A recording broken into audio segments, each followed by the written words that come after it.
All right, congrats on the win. It was defensively in the first half. It was a struggle at best. Yeah. 43 in the first half. Held them to 9 in the second half. Yeah. So quite the turnaround. What was it for you guys that you were able to turn it around like that? Well, we, obviously, with the way the COVID restrictions, it's hard to get them in a tight circle during the game to make the adjustments we needed to make that we did at halftime. We didn't guard the bounce well in the first half. They beat us off the bounce. They out-rebounded us. They got easy shots.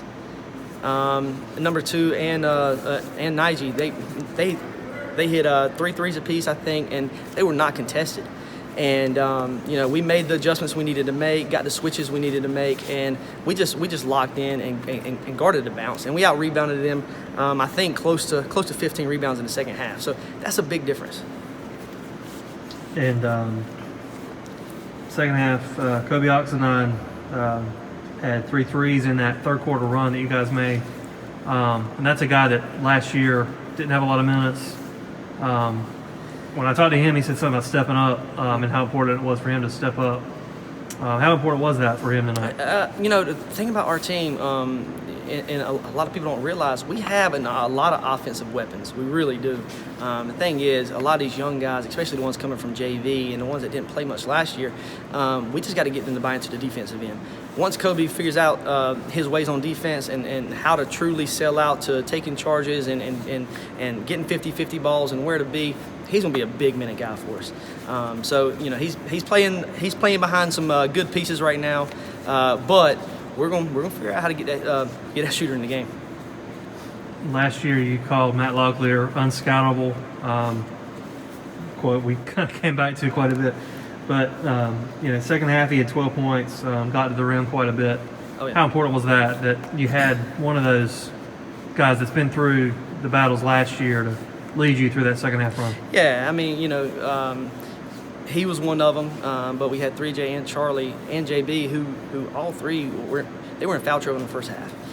Matt got in foul trouble early and, kind of just threw him off rhythm a little bit. He got a little discouraged whenever, a couple threes were made, in front of him guarding. And, he settled in. He started running the floor more. He started getting his hands on some balls, started catching his stride. Second half, he really locked in. And helped just calm the game down. He caught some tough passes and finishes. But that's what he does. There's really no set design play I can run for Matt for him to shine. He just does what he does. Yeah. Like I said, he is unscoutable.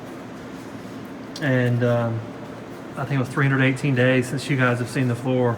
The last 2 weeks, being what they've been, but then also just 10 and a half months since you guys played a game. So how important was it to get off on the right foot tonight? Oh, it was huge. Yeah, not only huge for us, but huge for, the community online. I heard there was a ton of followers following our Facebook Live tonight and just watching the game.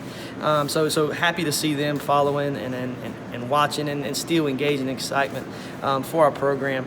Our guys have been so eager. This 2-week quarantine after we've been in quarantine for months on months, and just to hold them back even more.